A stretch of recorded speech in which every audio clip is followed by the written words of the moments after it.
about in your midst, I will be your God. Since my dwelling is with you, you can be certain that I will go with you, as it is written. For Yahweh your God moves about in your camp to deliver you and deliver your enemies to you. Let your camp be holy. One night, Rabbi Yitzhak and Rabbi Judah were staying in a village near the Sea of Tiberias. They rose at midnight. Rabbi Isaac said to Rabbi Judah, let us converse in words of Torah, for even though we are in this place, we must not separate ourselves from the tree of life. Rabbi Judah opened and said, Moses took the tent and pitched it outside the camp. Why? Moses said to himself, since Israel has dealt falsely with the blessed Holy One and exchanged his glory, let his pledge be placed in the hands of a trusting. So the blessed Holy One said, I will place my dwelling in your midst, and my soul will not abhor you. Yeah, my bed is in your house. Since my bed is with you, you know I will not leave you. My soul will not abhor you. It will move about in your midst. I will be your God. Since my dwelling is with you, you can be certain that I will go with you, as it is written. For Yahweh your God moves about in your camp to deliver you and deliver your enemies to you. Let your camp be holy. One night, Rabbi Yitzhak and Rabbi Judah were staying in a village near the Sea of Tiberias. They rose at midnight. Rabbi Isaac said to Rabbi Judah, let us converse in words of Torah, for even though we are in this place, we must not separate ourselves from the tree of life. Rabbi Judah opened and said, Moses took the tent and pitched it outside the camp. Why? Moses said to himself, since Israel has dealt falsely with the blessed Holy One and exchanged his glory, let his pledge be placed in the hands of a trusting. So the blessed Holy One said, I will place my dwelling in your midst, and my soul will not abhor you. Yeah, my bed is in your house. Since my bed is with you, you know I will not leave you. My soul will not abhor you. It will move about in your midst. I will be your God. Since my dwelling is with you, you can be certain that I will go with you, as it is written. For Yahweh your God moves about in your camp to deliver you and deliver your enemies to you. Let your camp be holy. One night, Rabbi Yitzhak and Rabbi Judah were staying in a village near the Sea of Tiberias. They rose at midnight. Rabbi Isaac said to Rabbi Judah, let us converse in words of Torah, for even though we are in this place, we must not separate ourselves from the tree of life.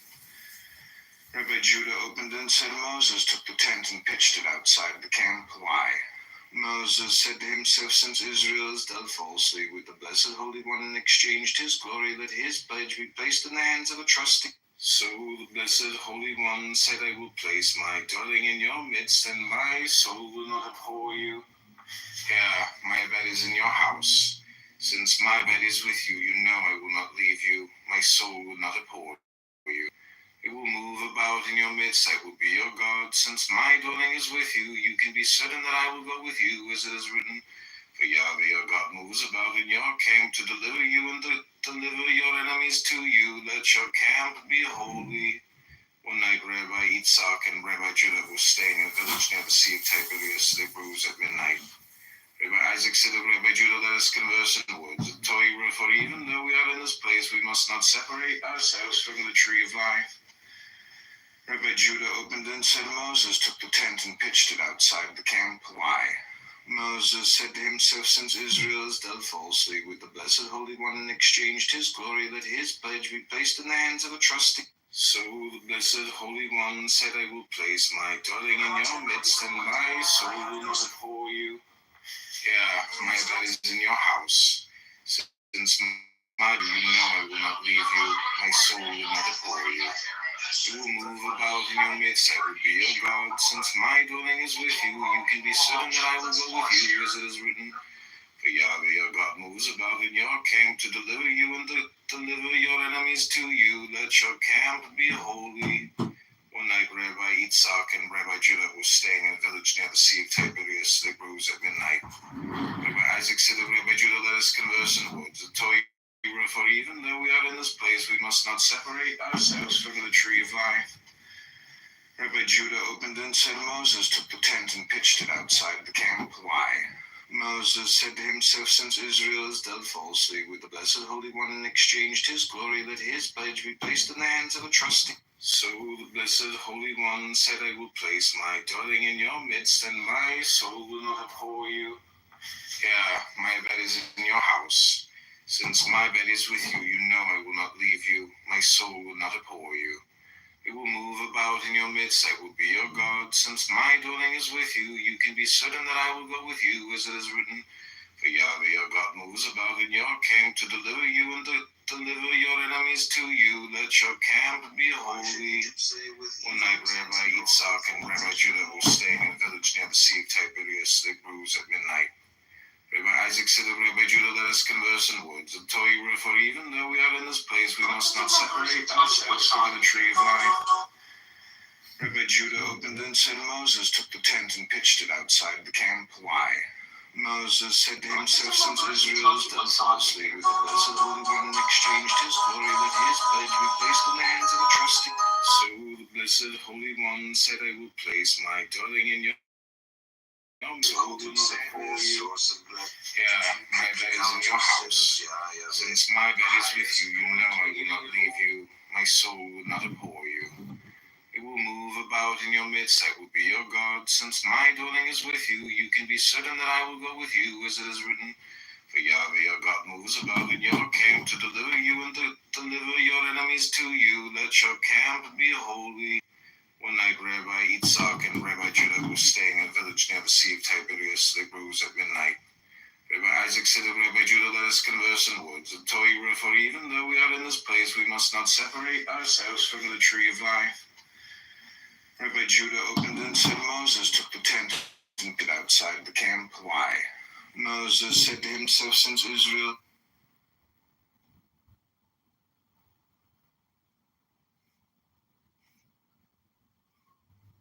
it has been told before they left the threshing place, Rabbi Yosef, son of Jacob, Rabbi Hezekiah, and Rabbi Yesa died. The comrades saw holy angels carrying them off in a canopy. Rabbi Shimon said a word and they settled down. He cried and said, perhaps God forbid a decree has been issued for us to be punished, because through us has been revealed something not revealed since the day Moses stood on Mount Sinai, as it is written. He was there with Yahweh 40 days. What we should do is actually create an army for the Jews, basically to provide them with weapons so they can defend themselves. But no one is talking about peace. When you protect the population against massacre from jihadists, it's all about peace. No one is expecting now peace. And also with the Gazans, it's all about peace. It's about, for us at least, it's about bringing the hostages back and securing safety and security. They can hate us, they don't need to like us, they don't need to be in peace with us, that's fine. We just want them to not attack us, that's it. That is our objective. If we can bring peace, amazing, but I don't see it happening. Daniel, help me to understand, what is the population of Druze next to Golan Heights? Do they feel like they want to create their own independent state, or what is their wishes? To be honest, I cannot speak for them, so I don't know. But let's say you make a recommendation that IDF need to train them. Eventually, they are the one who is able to become the peacekeeper of that south Damascus, right? So why the fuck is he using the word peace if he's saying don't use the word though? Well, I mean, you can either use protection, you can in order for all these crises to stop, you have to eventually end up a point that is peace, right? Either by Abraham Accords or either by diplomacy or whatever. But the ultimate goal is peace. Only people want to keep on create chaos would ignore that peace is will never be possible, right? But if people want a long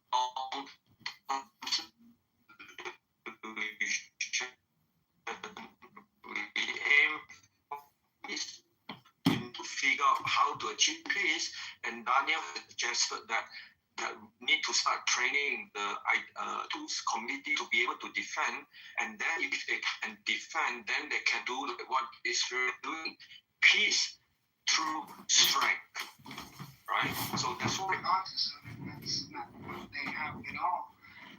So when he was talking about autism, he was talking about the autism that's always been accepted as autism, rather than saying, yeah, some 100-word test that you take and then a psychologist classifies you as autism. I tend to side. So, Daniel, what do you think the chances are that the hostages get released this weekend and Hamas surrenders and gives up all their weapons and withdraws from the area? No, I don't see that happening. But we want coexistence now. We want peace now. I recently asked a Muslim, when can we have peace in Middle East? They say Judgment Day according to Islam, right? That is when, according to our religions, all the oppression against Islam will stop when the Judgment Day comes. I don't know how many of you know about Islam. That means Mahdi, followed by Isa bin Maria. Daniel, are you familiar with this part of Islamic religion in order to have peace in Middle East, Daniel? Sorry, there are two Daniel here, the Canadian Daniel. The red Daniel. Thank you for asking. So, hey, Daniel. Yeah, Daniel. Hey, thank you for asking. I am no expert on anything about religion except the one prism to tell you that there are at least 3,600 religions in the world for sure. Everybody agrees. Some people say as many as 10,000. And there's such a fascination with the end of the world story that you just told from a Muslim perspective, the rapture in Christianity and so on. There's a category of theology called eschatology. You can look it up in Wikipedia. Yeah, I know about that, Daniel. I spend a lot of time in that. Let's not talk about variety of religion, the highest population of religion, right? Islam is about 1 billion. We're commenting that humanity has created a certain portion of our culture, just like we have music and we have this and that, to me, right? We have this culture, not only of religion, but we have a culture of the end of the world scenario. Behold, this only I can really this because I focus on that. Daniel, if you have a question about eschatology, talk to me. And that's how I talk to the Muslim, right? So when we have peace, so when they tell me this, I can, compliment a lot of other things. Yeah? So which aspect would you like to talk Why about? should Egypt say, with evil intent he brought them forward to kill them off in the mountains to annihilate them from the face of the earth? Turn from your blazing anger, repent of this wrong against your people. Remember Abraham, Isaac, and Israel, your servants, how you swore to them by yourself and said to them, I will multiply your seed like the stars of heaven. Not only possible, but actually inevitable. And I don't think I don't think Daniel, in that aspect, I agree with you. Okay, and I mean without a rapture, without an end of the world scenario, but peace on earth is possible if it is declared by ordinary human beings and not by nations in sufficient numbers for that to be real. If people could treat the formalization of that expression culturally into something they could recognize like a cultural document, then I believe it is possible that you could actually declare peace. Daniel, this is why I asked the Muslim, right? How can we have peace? And they, without doubt, bring up religion. At the same time, Daniel, I understand you. I spoke to you a long time. But the truth is, if you are dealing with Middle East, you are dealing with the main religion, which is Islam. And if the people there say unequivocally that, Judgment Day, so religion decide peace, right? You can have all the beautiful words, all the beautiful humanity principle and so on. But the dominant religions and the dominant population at the Middle East, they all agree it's the Judgment Day and it's the religion base, right? And I would like a chance to respond to this because I appreciate you, even giving me some value in talking about what I just said as humanitarian. But I would like to instead question whether what I'm talking about is practical, because you just came back and said what religions agree, right? And I think the emphasis is on the word agree. If human beings are capable of making an agreement in sufficient numbers, then the agreement is what the power is in fact based on, right? right? It's not just a question of whether religions agree, it's what actual human beings, in fact, agree. That's the point I'm making. Yeah, the thing is, when we deal with Islam, right? So that means like even whatever they live, right? Their priority is to follow what their Oman say. I think Yuho could say better, yeah. So then then later on in the priority will be the country they live in, whether it's in Europe or in Canada or in US.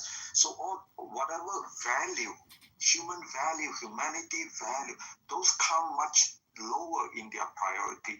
But when you deal with people who think like that, that's why Daniel, with all your, I know you have very high hope for humanity, for equal rights, for kindness, and all this stuff. And it's measurable too, right? Like what I'm talking about. I know, but it's just like the moment they are born, they are in a society. That society enforce a certain kind of practices that is just totally different from, Daniel, what you hope for the humanity. No, I don't think that hope for humanity. I'm talking about like more of a language.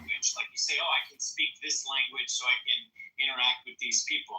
I'm using language to express that human beings incrementally are more powerful. I don't need to change humanity in order for that to have value, like you just said, in actual practice. When I have cash in my pocket, money, actual money, whatever we called money from Phoenician times to Bitcoin, was always based on agreement. When I have cash in my pocket, I just have stored agreement. I go to the store, I don't have to haggle over the price, I just give them what it is. Human agency is built by agreement, whether it's money or power or anything else. And for people to believe that the only way they can have peace is when the afterlife comes, it's true, but it's worth a try to create peace on earth at the same time. One is not in competition with the other.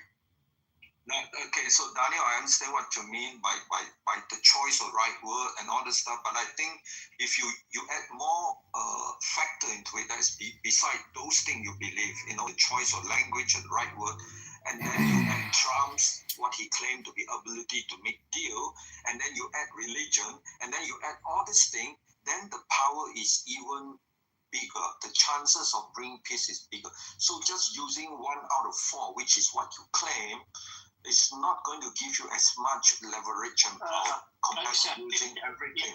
May I ask a question to see if we agree on this or not? Would you say that power is a fixed amount? Or is it no organic than that? Like it fluctuates in some way, right? You can build yes? It depends on the timing, it depends on the context and all this thing, right? For example, like Middle East, right? The way how they understand now the Arab nation who are dealing with Trump's proposition, how they're going to handle Gaza and all this stuff, they are in flux right now.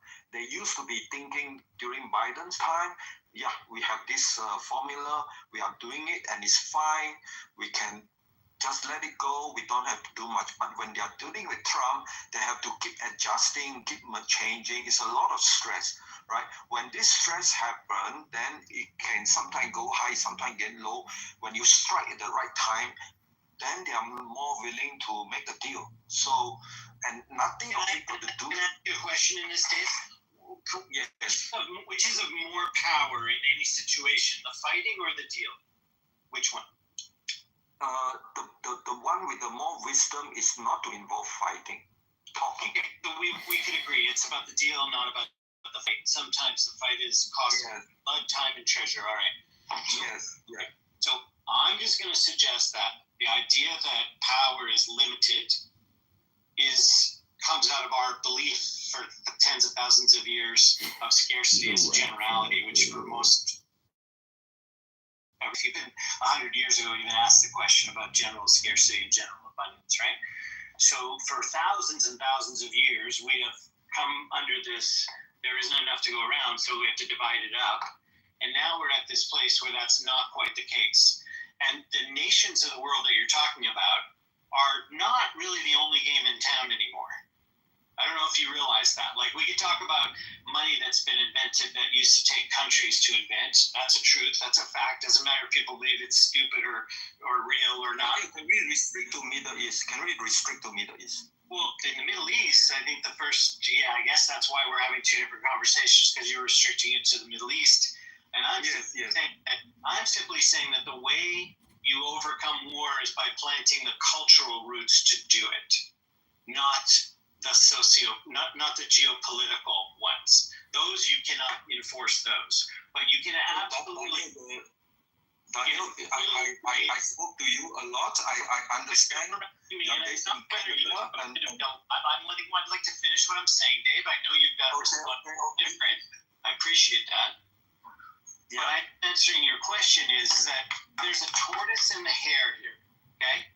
Maybe the hare can figure out how to impose some kind of peace on the situation, some international bodies, whatever sorts of collaboration agreements like that can be enforced. That's all one thing. There's nothing wrong with having another oar in the water of the tortoise. And the tortoise I'm suggesting is that we begin to invest in, research, and develop ways in which we can develop cultures of commonality between Palestinians and Israelis. That is possible to do. We already have examples of that. Daniel, I have to respect you that, if you don't spend enough time go deep into the history, religions, please. When you talk about cultural commonality, it's very suspicious. Daniel. Don't talk down just because you... No, not talk down. I'm urging you to keep coming back here to the Jewish room to figure out what is the cultural commonality. When my family was one of 50 families that were actually named in the Spanish Inquisition, so you don't know who the hell you're talking to here. My mother and my uncle were actual refugees from Kristallnacht when they were 6 and 4 years old, and they stood off guards. And that uncle of mine co-founded the Union of... So don't give me some lectures here on what I don't know about Jewish history. That's wrong. We do not know about what is a cultural commonality. You just came up with the word cultural commonality. What does it mean?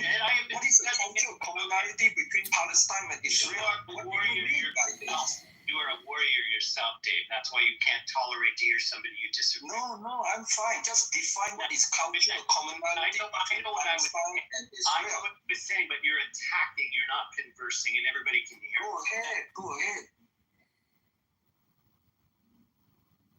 He left, but so anyway,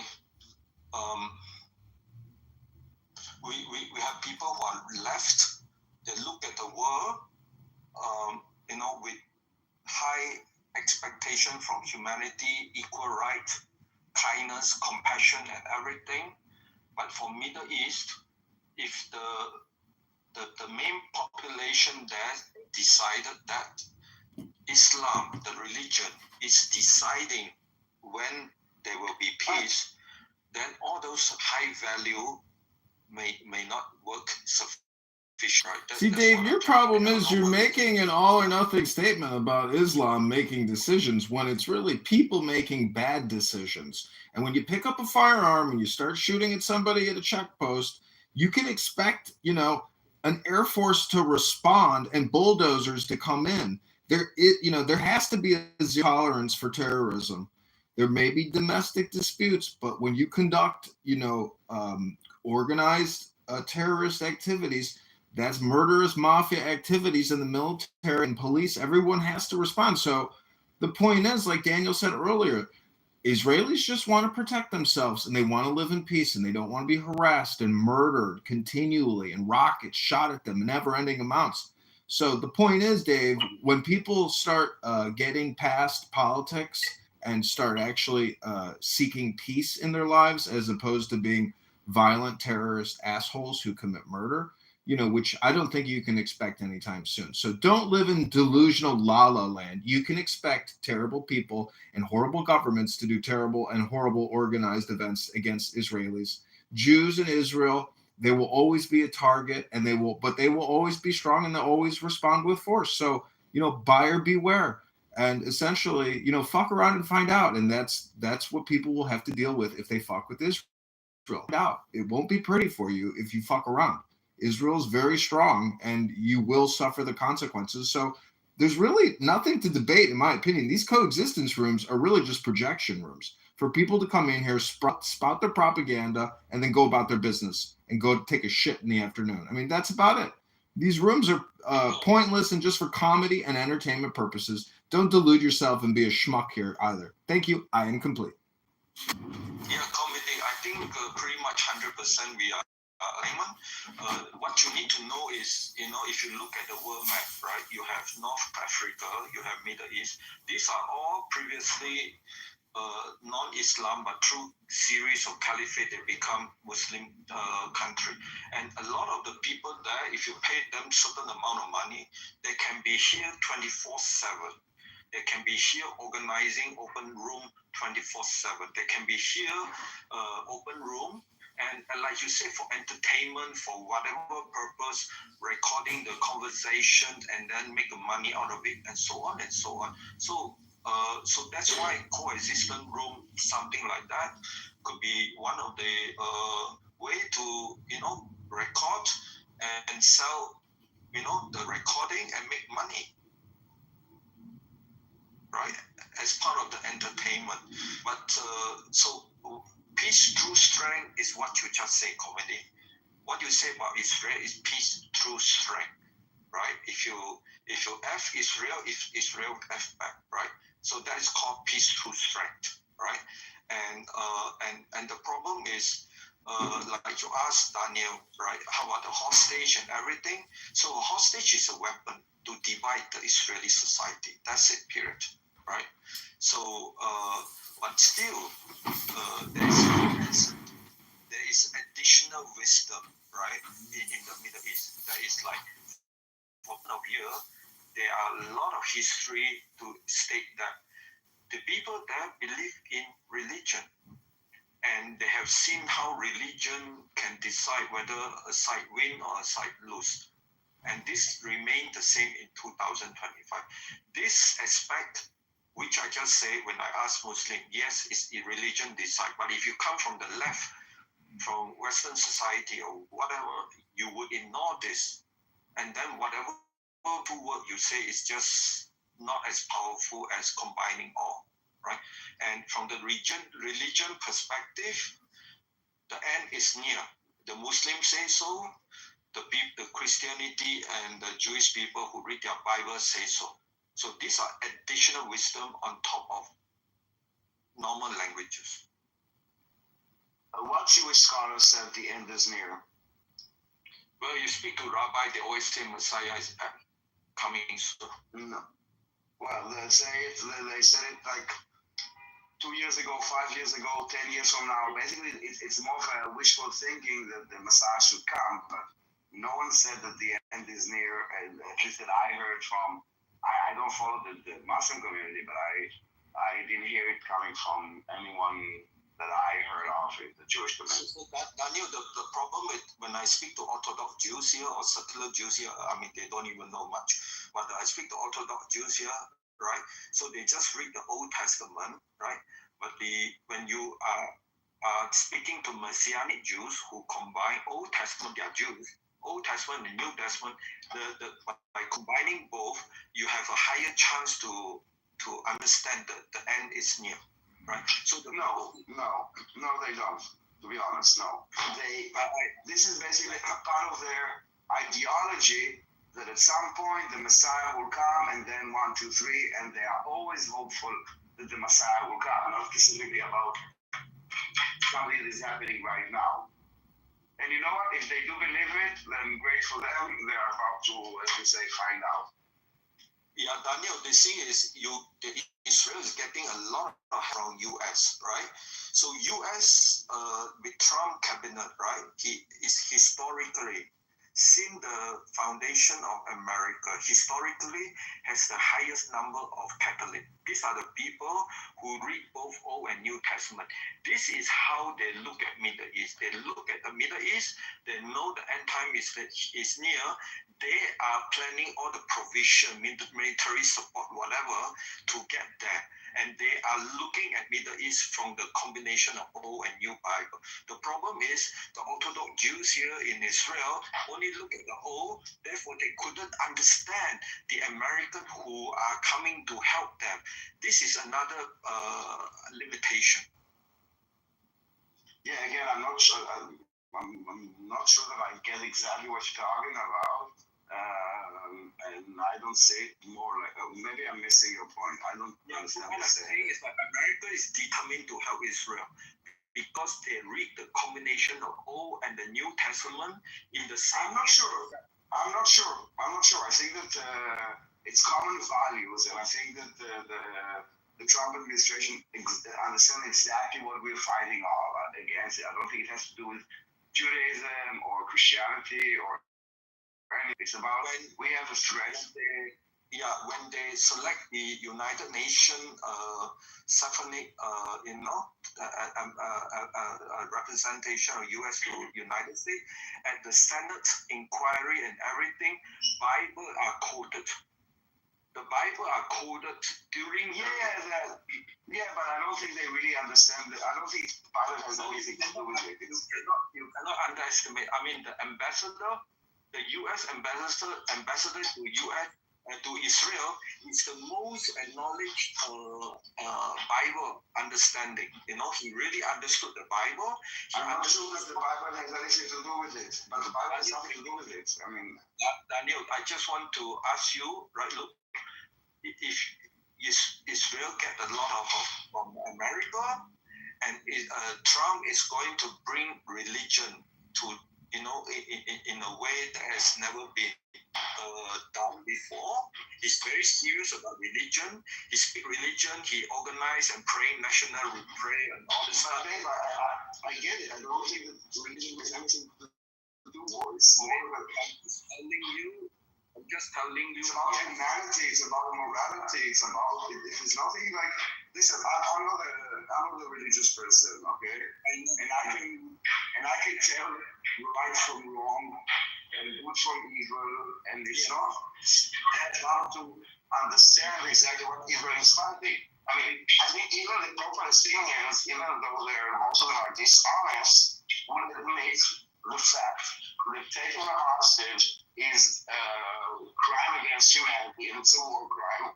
And our objective of getting our hostages back and returning safety and security is the moral justification. It's not a religious justification. I don't need no fucking Bible, no book to tell me that what we're doing is the right, just, humane, and moral thing. I don't need any Bible for this. I'll give you one point. What you argue is the same for Biden administration. Based on just, everything you say, moral, blah, blah, blah. Biden administration is just based on that. And No.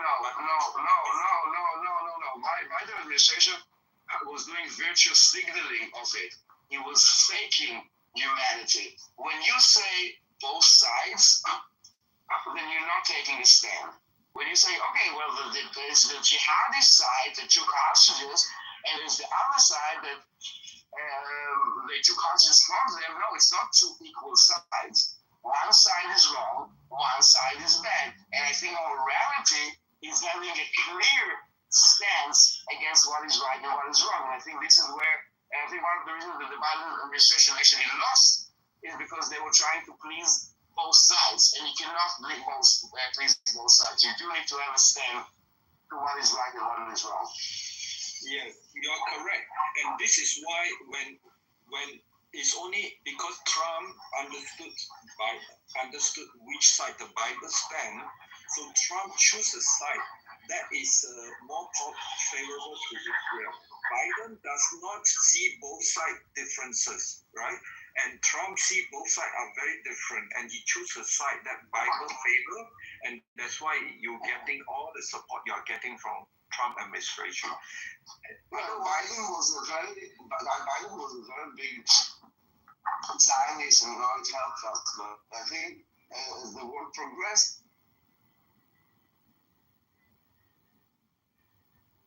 we lost your connection, Daniel. They are starting to put all kinds of statements like this. So that is not taking a side. That is playing on both sides. And when you don't take a stand, you lose. You need to take a very listen. One of the things that I know that I specifically do is I'm unapologetic. Okay, I'm not trying to sugarcoat things. I'm not trying to please anyone.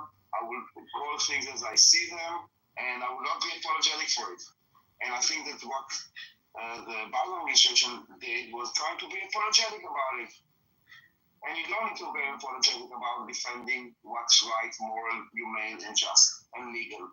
You don't need to. You just need to do it. So Daniel, I just want to say, your Prime Minister, exactly know how to talk to the American. That's why he's able to get support.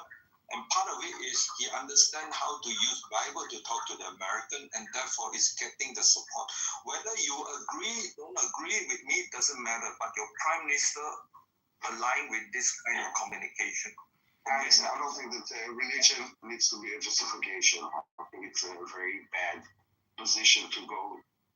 We need to be just because it's just and moral and humane, not because God told us this. I don't agree with this concept of God told us, so we are right. No, we are right because of because of objective things. You don't need to believe in the Jewish Bible in order to know that we are right. And I think that when you put it into this, because it's using the text, I think it's a shot in the leg, to be honest. I don't agree with this approach. I mean, it works great, but I don't agree with this approach. I don't want to argue. I came here and I know Jewish society is very diverse. There are secular Jews who are uncomfortable the word of God is being spoken. I spoke to Jews who said... No, I'm not comfortable. No, you missed my point. No, I'm not comfortable. I'm saying this is not the justification. This is not the justification. The justification is much more grounded, much more earthy, much more like human. It's not like God told us or God. This is like, in my eyes, it's bullshit. Okay, it's from my eye, it's strategic, right? Let's say someone want to mobilize United States, want to mobilize Germany to come and help Israel, right? Germany now is governed by Christian party.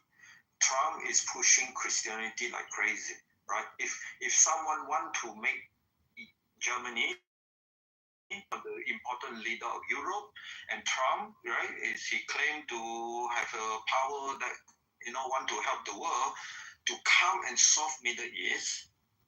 You need everything possible to help Israel, not just your way of thinking. You need everything. I understand what you're saying, but again, and I'm not the Prime Minister, so it doesn't really matter what I think. But I have my own integrity, and in my integrity, I think using the Bible is like a excuse. It's because the Bible is, at the end, it doesn't say anything. It's about interpretation.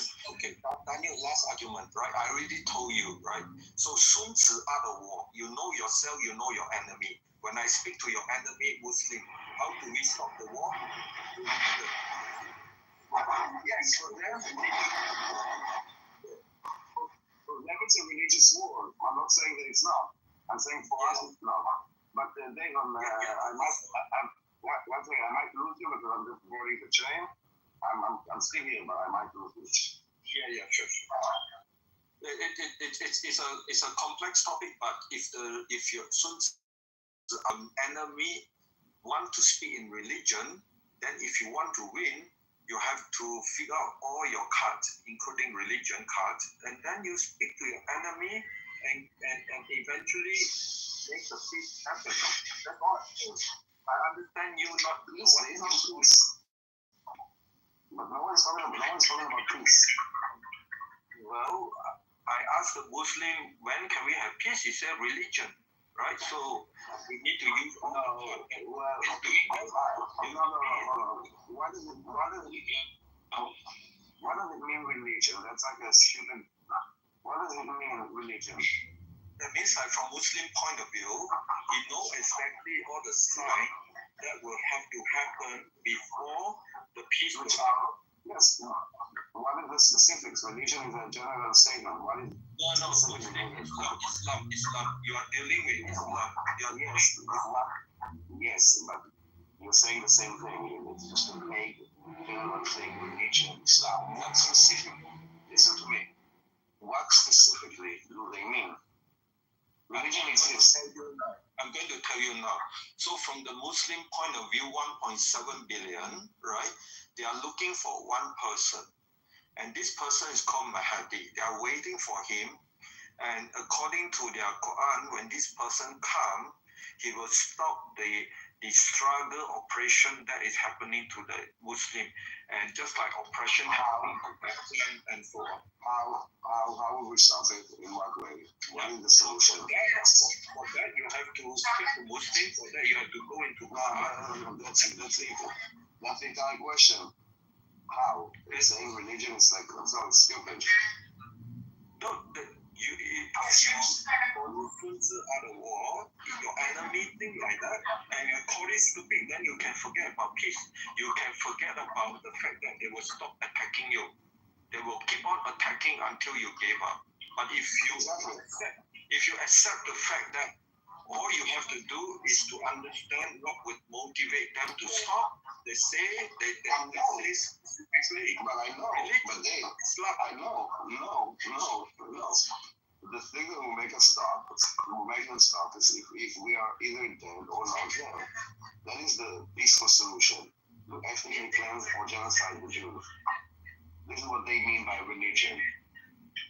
Right, so what is the actual, on the ground, what does it mean? Yeah, what would happen? Yeah, it means that on the ground, right? The Bible says exactly the blueprint of long-term Middle East peace plan. So if you don't know the Bible, what does it say? I understand. I'm just saying you don't know your Bibles. The Bibi and the rabbi he worked with, and also the Trump, and also Mike Huckabee, they all know. They all have a common understanding, just like me. What is the long-term Middle East? Dave, enough with this like big words. Tell me specifically. I don't care about religion and like de facto. How does it affect? Like, how do you get to peace? What do? You kill all the Jews. That's how you get peace. Well, that's another way to get peace. You know? Hold on. Listen to me. One second, Dave. One second. One way to achieve peace is to exterminate all the Jews, and then you will have no conflict. Do you think that is peace? I don't think it's peace. Well, there will be no extermination of all Jews because I'm asking what there will be. I'm asking this peace that you're talking about. Like religion as a reason. How does it manifest in reality? When October 7 happened, right? And if you look into we expected this. And then no. Sorry, no. Why you argue with me? You don't know the Bible. Dave, please start some grass, okay? Nowhere in the Bible does it say that on 7th of October 2023, Hamas will launch a genocidal attack against Israel. Don't gaslight me. I don't know who told you this. And if you believe this, give me the chapter and the clause where it says so. Okay, first you just have to go to YouTube, you search October 7 Bible, you find a lot of stuff, okay? I don't care. Give me, any of them was published, hold on. Was any of those videos published before 7th of October 2022?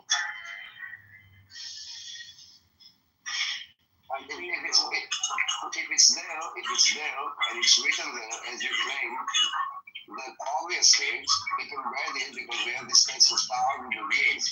So I assume that those YouTube videos that you're talking about were uploaded before 7th of October.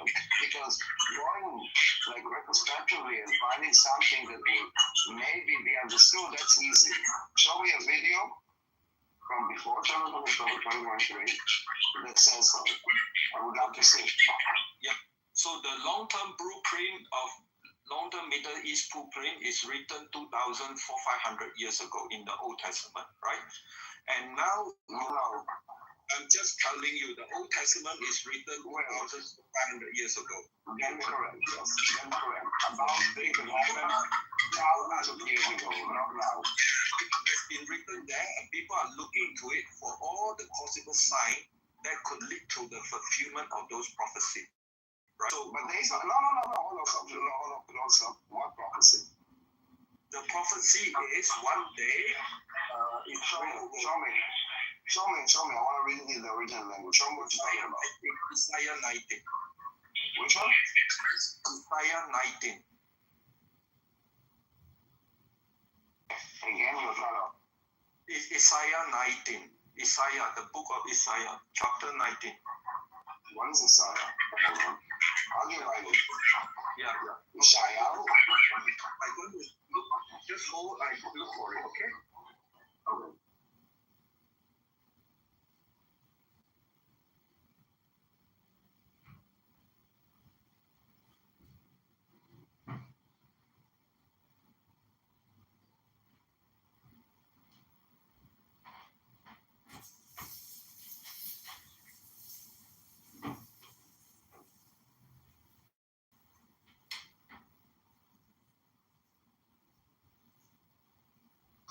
Did you say Isaiah 19?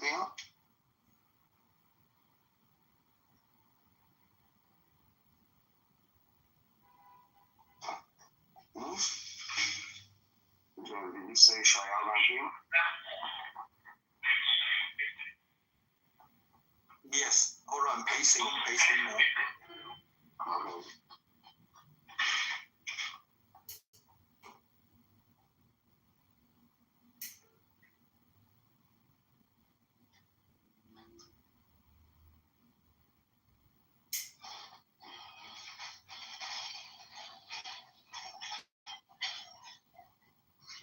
Okay, so this is the one. Yeah, Isaiah 19. Yeah.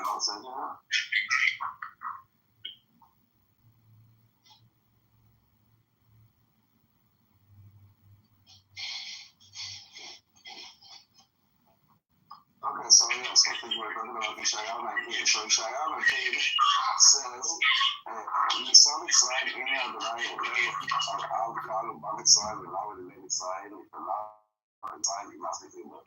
Okay, how is this anything to do with what happened on October?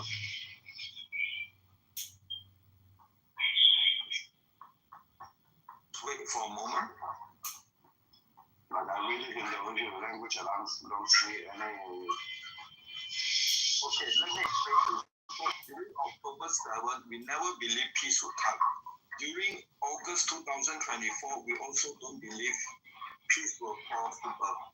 But after Assad regime got destroyed, and the fact that now April 2025, that Israel is creating this buffer zone south of Damascus, protecting the Druze.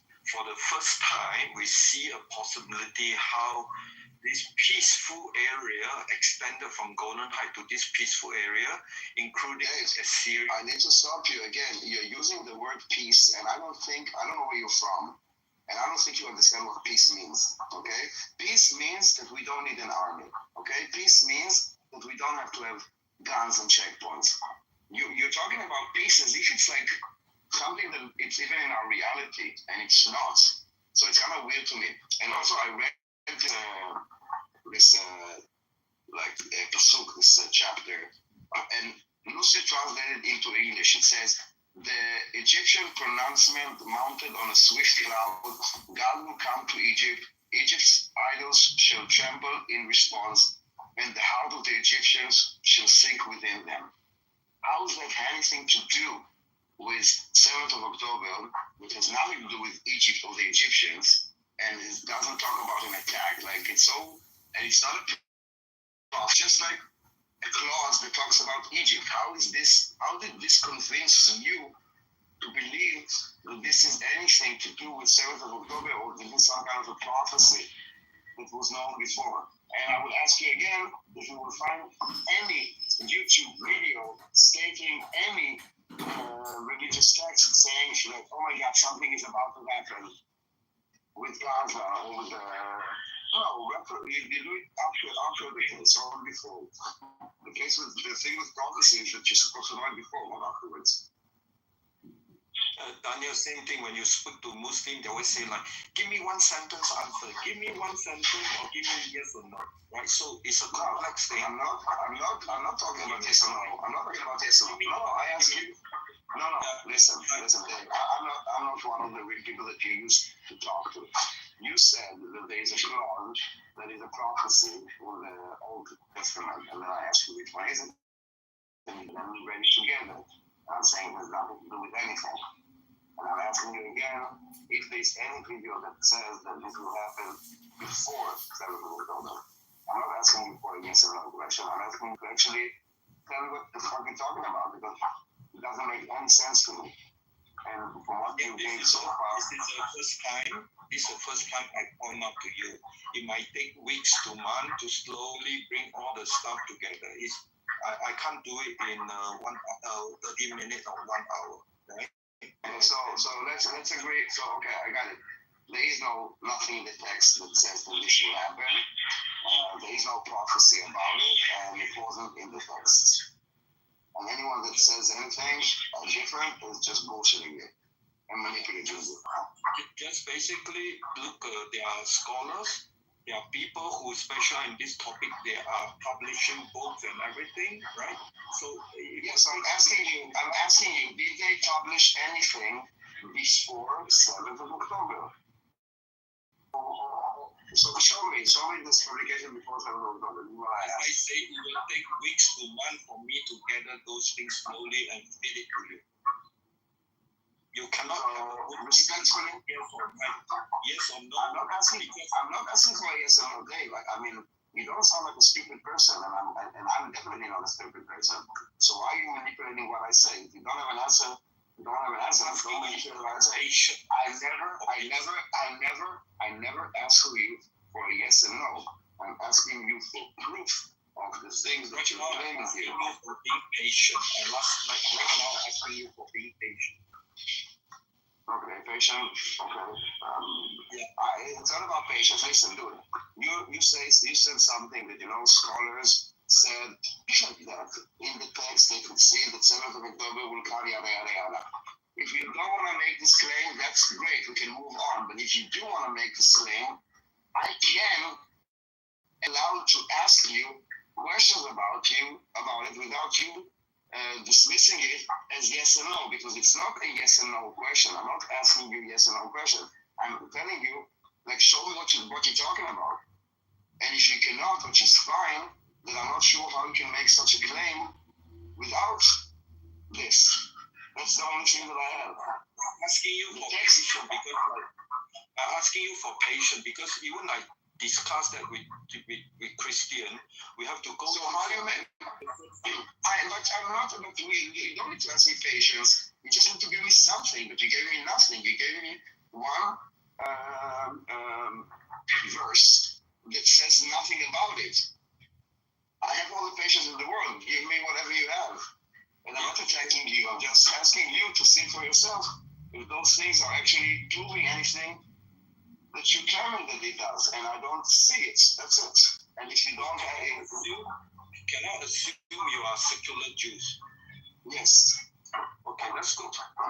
So if I speak to secular Jews, if I speak to Norman, who is an Orthodox Jew, I have to use 2 different languages. No, we don't need to. I can understand the text without in the Bible.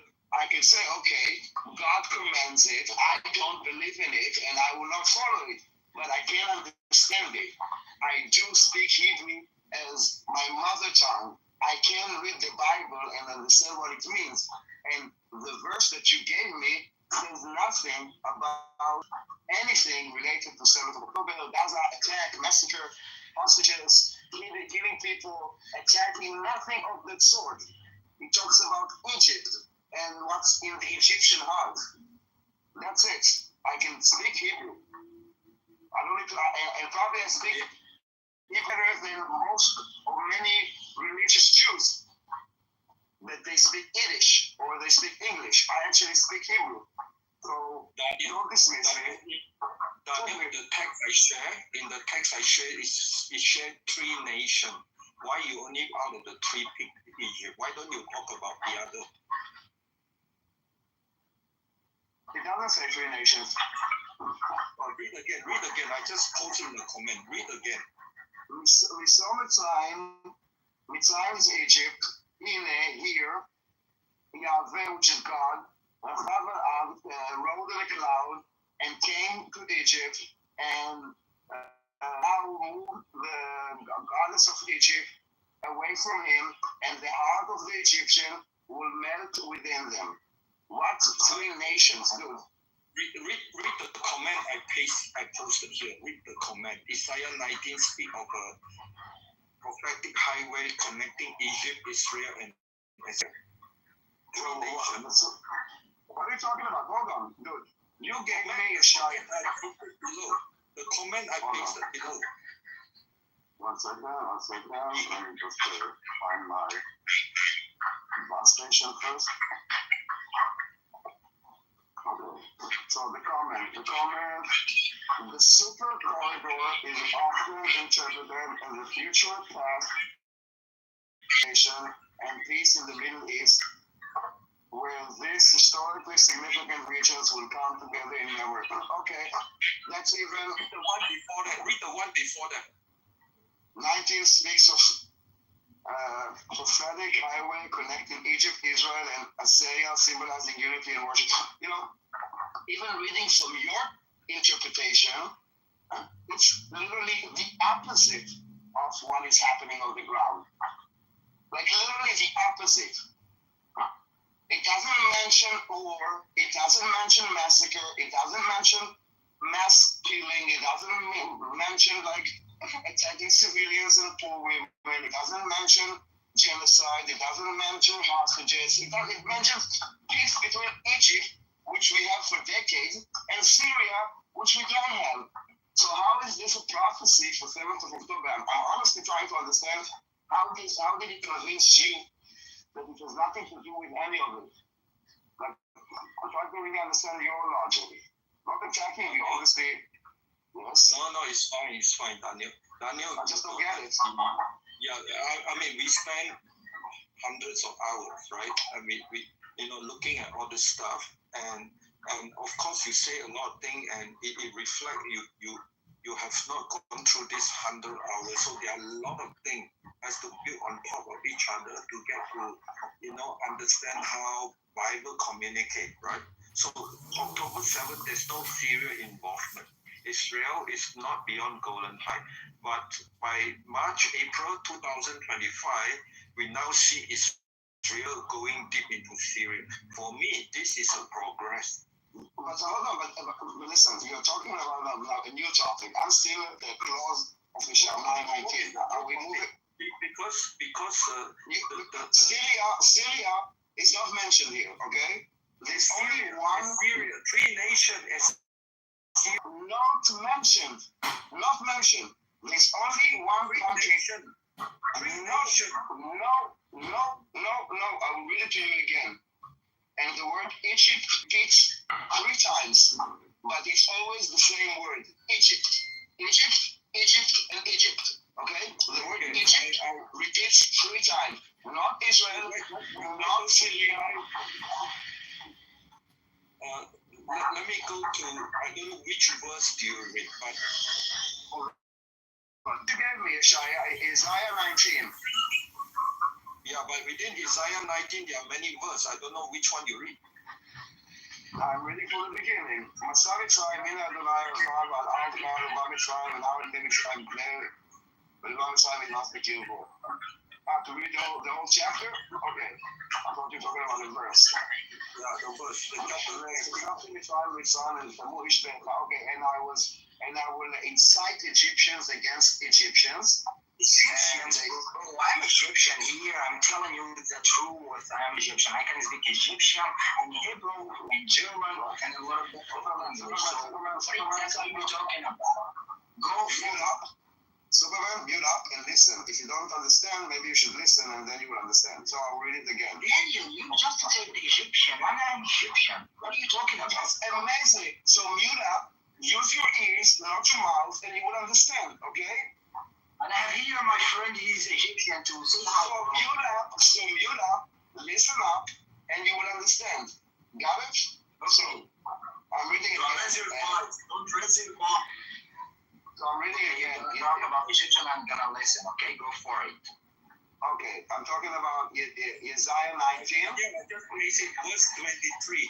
Verse number 23. And late, Daniel talk, okay? So you said 19, I will go to 23. Hold on. Isaiah. Not for the email. 23 is not for the email. You know what I'm saying? Okay. So that's different. Okay, so. להיות ראשיש כשלא דיברת לבוא מארץ בתים בגלל לעמו. The tire, okay, how you ships of Karish, and for havoc has been wrought, not a house is left as they come from the land of Kittim. This was revealed to them. Daniel, yes. I'm not sure to you, but that is English or what? What is this language? I think it is Hebrew.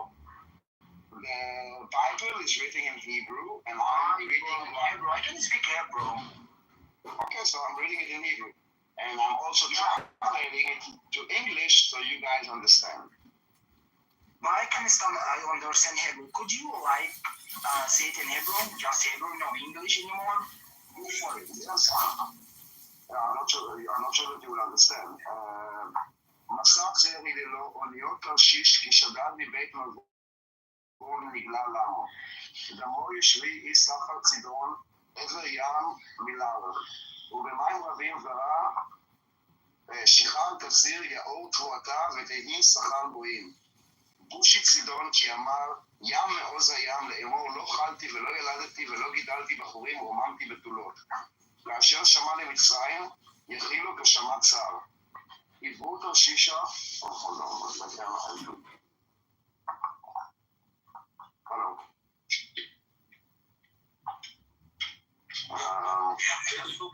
Trshisha is a very short life. אני לא יודע מה ראשון למקרן כנתיים בלוח, בגלל מרחוק לגור, מהעץ זאת עצום, מהקריאה של סחריה, שרים כנעליה נפלי ארץ, יעלה את שרודם וישר לקמל גאון, כל צבריש, להגיע זמן נפלי ארץ. דברי הוקרה גאויה בתרשיש אין מזרח עוד, ולא נקע על הים להגידו הנחות אדוני, כתובה זמן לשמד מאוד זניה. Okay, I need to, I don't see any connection, but I would have to go deep if you want to read the entire chapter. It's very ask you to be patient. No, I'm very patient. The patient is not the problem. You were talking about a clause, which you gave me the 19 one, and now 23, and you're talking about the entire chapter. I paste the English version. The whole idea is that Assyrian is mentioned there. Which verse? I pasted the last page. I did that's the English version of that verse. Well, there will be a highway from Egypt to Assyria. Okay, that would look for. I can look for the word Egypt.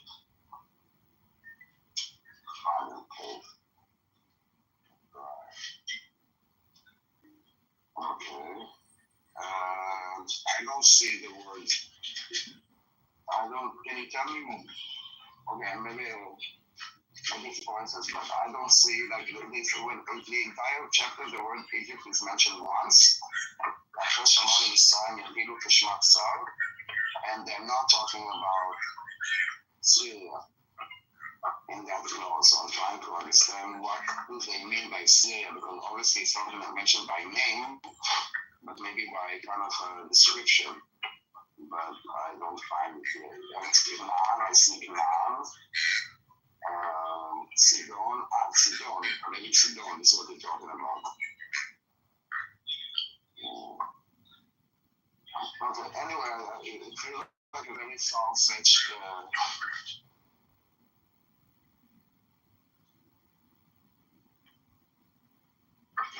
I don't think that the kind of rabbi was saying this. Can you show me which rabbi is saying this? As I say, ask you to be patient. Next time, I will be a lot more precise and send it to you, right? Again, the patient is not, Dave, you said it like 3 times. I have all the time in the world. I have patience. But you're the one bringing it. If you don't have the information, that's fine. But don't try to skew it as if I'm impatient. Okay. Conversation and then get proof in a few months. It's not about patience. I need 4 weeks. So I understand. So it's not about patience. It's about that you don't. Okay, got it. It's not me not being patient. If you think that it's normal, conversations. Take 4 months, and we can pick up this conversation in 4 months. But it's not about me. It's not about patience. Yeah. I also share the Hebrew version. I have to figure out what it means, right? So I never read the Hebrew version. I paste it in a comment, but I have to. I only read the Hebrew version because there are a lot of words which when are translated, they use some of the meanings.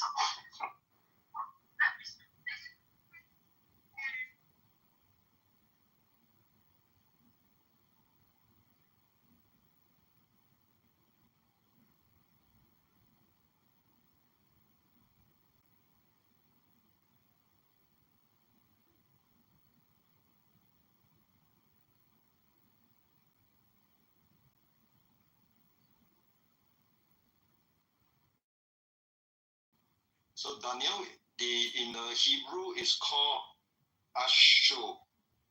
Assyria is called Ashur. So no, Ashur is not Syria. Ashur is a land that doesn't exist anymore. That is anywhere between Armenia and Kurdistan. Yeah, I mean, 2,500 years ago, when these texts are written, they describe this area. But you have to even decide. Ashur is a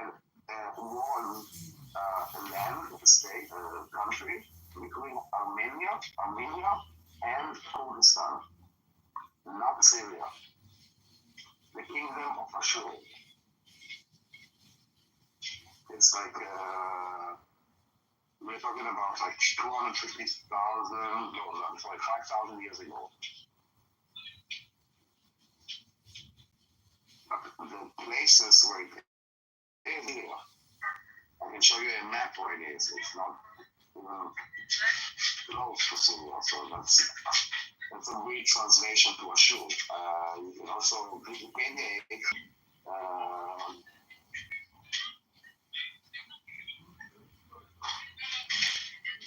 Hold on. It's Assyria. Assyria is not. So I asked ChatGPT, does the Syrian live in modern Syria? And they say yes. Yeah, in yes. Yes. So also Jerusalem, not Jerusalem. Either you're talking about what was then or what is now, because back then Assyria or also included Jerusalem. No? Yeah. So there was called Assyria. Yeah, the whole thing is this super corridor, right? Including Jerusalem, Assyria, living part of this Syria. If you ask me October 7, I will not Isaiah 19. But if you ask me now, April 2025, then I see a progress. That is Israel present there and creating safety, protection from truth. That for me is a progress. So Assyria back then was also basically was the entire what we know today the land of Israel and also part of Egypt. Yeah. So I don't think that you and the Bible describes things that happened, it's not a prophecy. Well, this to be debated and discussed.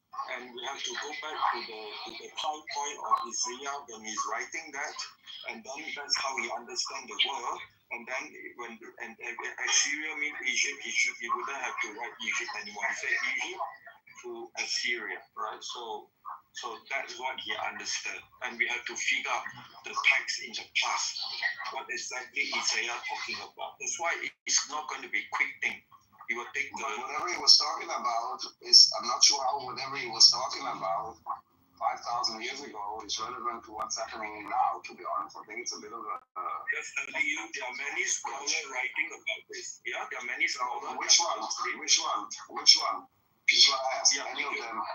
And my question was, did any of them say that this is the prophecy before it happened or only retroactively? Okay, so normally we say as yet to pass. That means like not yet fulfilled. This is not yet fulfilled. This prophecy not yet fulfilled. No, but you said the 7th of October. I thought, okay, so maybe I'm confused. I thought the entire conversation started by saying that the 7th of October is a prophecy that was in the Bible, and that's how we got to the States. I asked him to show me what you're talking about. It's confused. What I'm saying is during October 7th, during the entire 2024, I never think we are so close to Isaiah 19. I never think. But after April 2024, when IDF went deep inside there, then I see that this prophecy might be working.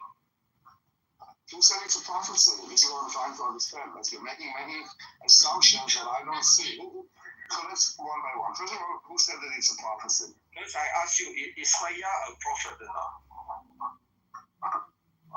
I'm asking who said it's a prophecy that didn't happen, that it should happen now. I mean, first you have to ask the question, is Isaiah a prophet? That means he's yes, I personally, like, I don't believe in all that. Yeah, that's why if you don't believe, that's why I have no problem talking to you. But it doesn't matter. It doesn't. No.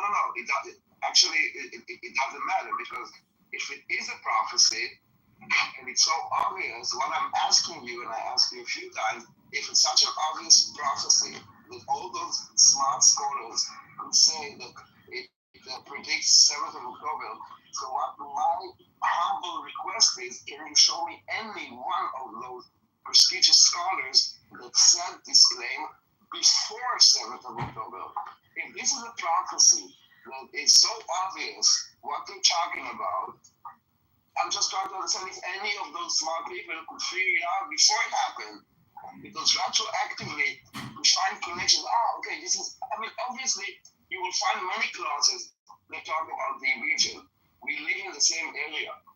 And you can find a lot of interpretations and say, okay, this is maybe they mean, because here you see Egypt, here you see Israel, here you see there's a fighting or a war. I don't buy it. Sorry. I would buy it. Hold on. I would buy it, even if I don't believe it, if you would say it before. Not after, because after I could also be a make-believe religious person and find the clause, I will find interpretation.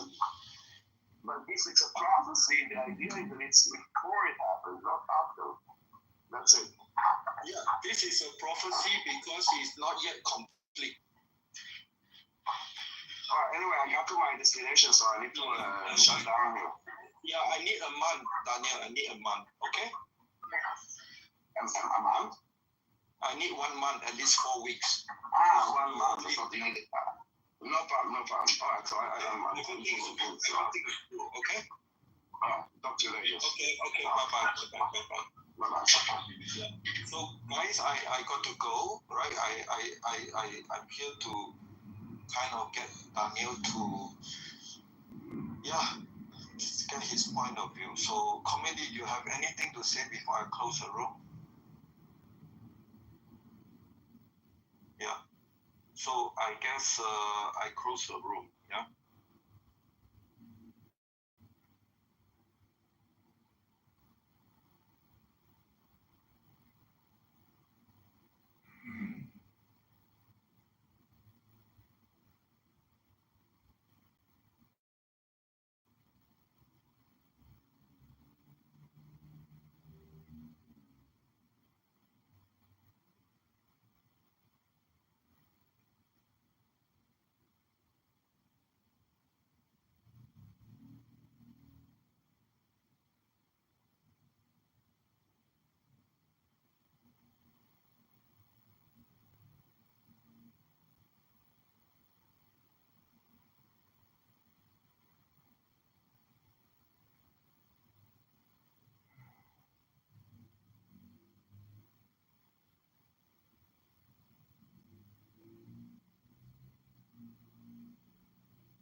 that the only begotten word of God is essential, and life-giving Trinity came down from the heaven for us man, and for our salvation, and was incarnate by the Holy Spirit and the Virgin Mary, and became man. That is, he became perfect man while remaining God. Oh, and in no lovely way chat. altered or Thank you, transformed the divine nature by his contact with the flesh, but assumed humanity without change. And he